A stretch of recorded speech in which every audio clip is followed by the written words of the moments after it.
विषय हिंदी, कक्षा 7, अध्याय 10, सम्मान की वापसी। आज हम इस पाठ को पढ़ेंगे और समझेंगे। झूठी बदनामी का दाग किस कदर बेचैन किए रहता है, यह भुक्तभोगी ही जानता है। भुक्तभोगी का मतलब होता है कष्टों को भोग चुका मनुष्य। उसकी एक ही तमन्ना होती है कि कब फिर से एक और अवसर मिले और वह अपने आप को निर्दोष और प्रतिभाशाली सिद्ध कर दिखाए। फिल्म चक दे इंडिया का कबीर 8 साल बाद ही सही ऐसा अवसर मिलने पर अपने दामन पर लगे देशद्रोही के दाग को तो साफ करता ही है, महिला हॉकी टीम का दामन भी खुशियों और उपलब्धियों से भर देता है। जो कबीर खान थे, उन्हें 8 साल बाद मौका मिला था कि वो अपने आप से देशद्रोही का दाग हटा सकें। अपनी ईमानदारी और देश की प्रतिनिष्ठा को सबकी निगाहों से देखा जाना कबीर खान के लिए एक नासूर से कम दर्दनाक नहीं था। अब संयोग से उसे मौका मिला था खुद को इस कलंक से बेदाग साबित करने का। उसे प्रशिक्षक के रूप में महिला हॉकी टीम को विश्व विजेता बनाना है। कबीर खान इस चुनौती को स्वीकार करता है। मतलब जो कबीर खान थे, उन्हें प्रशिक्षण देने के लिए महिला हॉकी टीम मिली थी और उसे उन्हें क्या बनाना था, विश्व विजेता बनाना था। कबीर यह जानता था कि एक बार फिर असफल साबित होने पर उसे फिर अपमानित होना पड़ सकता है। जिस टीम को उसे प्रशिक्षित करना है वह अंतर्राष्ट्रीय स्तर पर छोटी मोटी टीम से भी हारती रही है। मतलब जिसे उन्हें प्रशिक्षण देना था वो ऐसी टीम थी, वो छोटी छोटी टीमों से भी हार जाती थी। वह यह भी जानता है कि चुनौती जितनी बड़ी होगी उतना ही वह खुद को सुरखरू साबित कर सकेगा। सुरखरू का मतलब होता है प्रसिद्धि पाने वाला। जो टीम इस काम के लिए उसके सामने थी वह किसी की भी हिम्मत तोड़ देने के लिए काफ़ी थी। देश के विभिन्न भागों की हॉकी की ये श्रेष्ठ खिलाड़ी थीं, लेकिन एक टीम नहीं बन पा रही थी। मतलब जो सारी खिलाड़ियाँ थीं वो अच्छी थीं, श्रेष्ठ थीं, लेकिन फिर भी एकजुट नहीं हो पा रही थीं। वे खुद को भारतीय खिलाड़ी नहीं, पंजाब, हरियाणा, झारखंड, महाराष्ट्र, उत्तर प्रदेश, मणिपुर की खिलाड़ी के रूप में देख रही थी। मतलब वो नहीं चाहती थी आपस में कि हम भारतीय हैं। वो ये दिखाना चाहती थी कि मैं पंजाब से हूँ, मैं हरियाणा से हूँ, मैं श्रेष्ठ हूँ कि मैं श्रेष्ठ हूँ। अपने खेल को लेकर दंभ से भरी थी। दंभ का मतलब होता है अहंकार। अपने सामने दूसरे को किसी तरह का मौका देने के लिए तैयार नहीं थी। यहाँ तक कि अपने प्रशिक्षक के लिए भी उनके मन में कोई लिहाज नहीं था। मतलब जो प्रशिक्षण दे रहे थे उनका भी वो सम्मान नहीं करती थी। इन बिखरी हुई दंभ से भरी अनुशासनहीन अलग अलग लड़कियों को एकजुट, समर्पित और अनुशासित टीम का रूप देना कबीर खान के लिए पहली चुनौती थी। इस काम में कबीर का अतीत भी बाधा बना हुआ था। फिर भी कबीर जानता था कि इन सब को कैसे रास्ते पर लाया जा सकता है। मतलब एक बहुत बड़ी चुनौती थी कि जो अहंकारी हैं, जिन्हें अनुशासन नहीं आता, उन सबको एकजुट करना। ये सबसे बड़ी चुनौती थी कबीर खान के सामने। उसका पहला सबक अनुशासन का था। जो भी खिलाड़ी अनुशासन तोड़ती उसे मैदान से बाहर कर दिया जाता। इस व्यवस्था के विरुद्ध पहला विद्रोह किया बिंदिया नायक ने, जो इन सब में सीनियर खिलाड़ी थी। वह अग्रिम पंक्ति में ही खेलना चाहती थी। जो बिंदिया नायक थी वो क्या चाह रही थी कि मैं सबसे आगे खेलूं, अग्रिम पंक्ति में। जबकि कबीर के अनुसार वरिष्ठ खिलाड़ी होने के नाते हाफ लाइन में वह ज़्यादा योगदान दे सकती थी। विपक्षी टीम पर अच्छे हमलों की योजना बना सकती थी। बिंदिया नहीं मानी और मैदान से बाहर कर दी गई। बिंदिया के बाद हरदम गुस्से से भरी रहने वाली कोमल चौटाला को भी अपने विद्रोह का यही परिणाम भुगतना पड़ा। कबीर को इस बात का डर नहीं था कि सब उसके खिलाफ एकजुट हो जाएंगी, क्योंकि अगर वे इस कारण भी एकजुट होती हैं तो यह बहुत छोटी कीमत है। इस एकजुटता का सबूत कबीर खान को उस दिन मिला जब एक रेस्तरां में खाने के दौरान कुछ लड़कों ने लड़कियों से बदतमीजी करने की कोशिश की। उस मौके पर सब लड़कियों ने मिलकर उन लड़कों की पिटाई कर दी। लेकिन चुनौतियां अभी कम नहीं हुई थीं। विश्व कप में जाने से ऐन पहले हॉकी संघ का फरमान आ गया कि टीम विश्व कप के लिए ऑस्ट्रेलिया जाने लायक नहीं है। कबीर की बात सुनने के लिए वे तैयार नहीं थे। कबीर ने आखिरी दांव के रूप में प्रस्ताव रखा कि इस टीम का एक मुकाबला पुरुषों की टीम से रखा जाए। हमारी टीम जीती तो भेजें, वरना नहीं। अब कबीर खान क्या कहते हैं, उन्होंने एक दांव रखा आखिरी।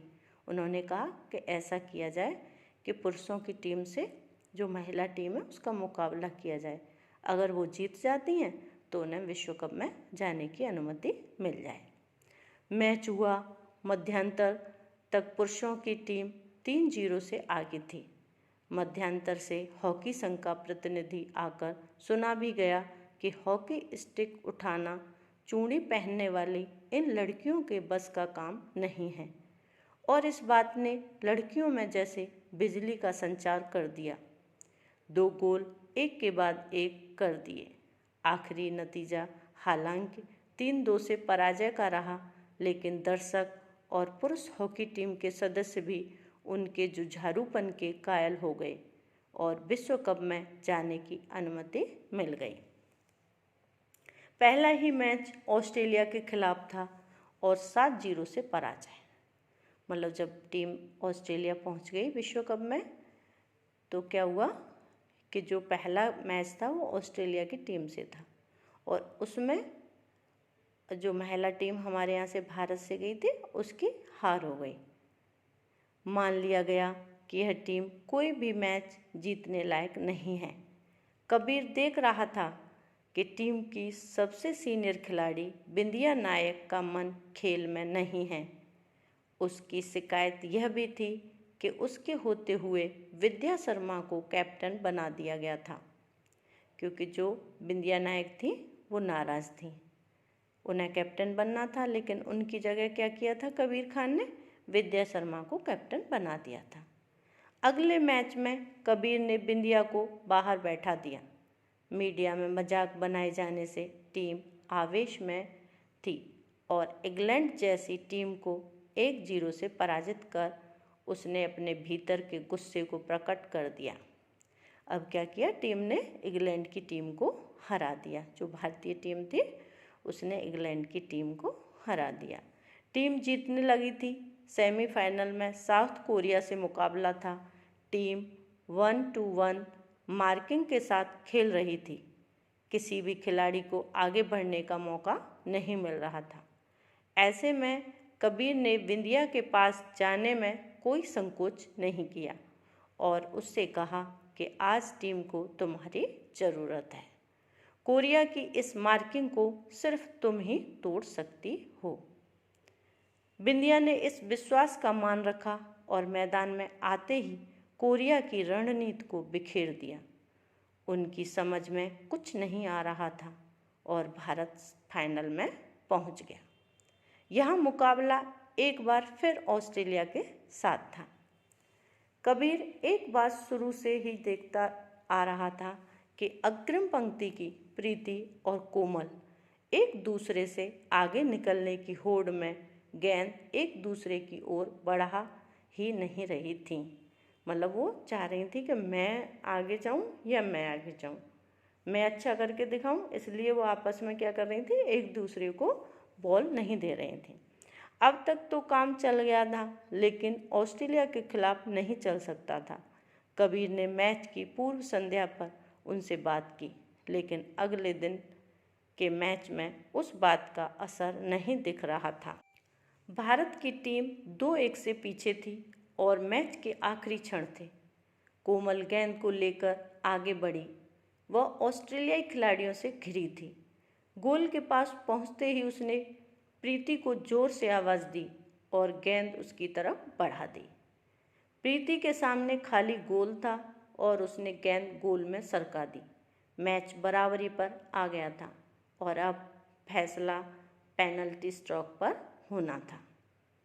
भारत के पहले 2 स्ट्रोक बाहर निकल गए, जबकि भारतीय गोलरक्षक और कप्तान विद्या ऑस्ट्रेलिया के स्ट्रोक को रोक नहीं पाई थी। भारत 2 गोल के अंतर से पिछड़ रहा था और अब करो या मरो की स्थिति थी। तीसरी हिट बिंदिया को लेनी थी और गेंद गोल में थी। उधर ऑस्ट्रेलिया की हिट को विद्या ने बचा लिया था। चौथी हिट भी भारतीय टीम गोल में बदलने में कामयाब रही और ऑस्ट्रेलिया असफल रहा। आखिरी हिट लेने का अपना मौका प्रीति ने कोमल को दे दिया था और गोल। भारत को बढ़त मिल गई थी और अब सारा दारोमदार विद्या पर आ गया था। कबीर को अपने आखिरी मैच के ऐसे ही क्षण याद आ रहे थे। विद्या जैसे एकाग्रता की मूर्ति थी, मतलब जो विद्या थी वो बिल्कुल एकाग्रचित्त हो गई थी। कबीर ऑस्ट्रेलिया की स्ट्रोकर के पैरों को देख रहा था। वह जान गया था कि वह गेंद सीधी फेंकेगी। एक क्षण के लिए विद्या की कबीर से नजरें मिली। संकेत मिल गया और अगले क्षण गेंद विद्या ने रोक ली थी। भारत बना विश्व चैंपियन। अब क्या हुआ कि जो भारत था वो जीत गया, मतलब जो हॉकी टीम थी भारतीय महिलाओं की वो जीत गई। वह हो गया था जिसकी किसी ने कल्पना भी नहीं की थी, मतलब किसी ने सोचा भी नहीं था कि भारत जीतेगा। मीडिया कबीर की जय जयकार कर रहा था। जो वहाँ का मीडिया और हिंदुस्तान का मीडिया था वो क्या कर रहा था, जो कबीर खान था उसकी जय जयकार कर रहा था। लेकिन कबीर सोच रहा था कि पिछले 8 सालों से वह जिस तकलीफ़ से गुजरा है, क्या इससे उसकी भरपाई हो सकेगी। मतलब जो उन्होंने 8 साल भुगता था, मतलब बीच में जो उनके ऊपर देशद्रोह का आरोप लगा था, वो सोच रहे थे कबीर खान कि क्या उससे उसकी भरपाई हो पाएगी। बस, धन्यवाद।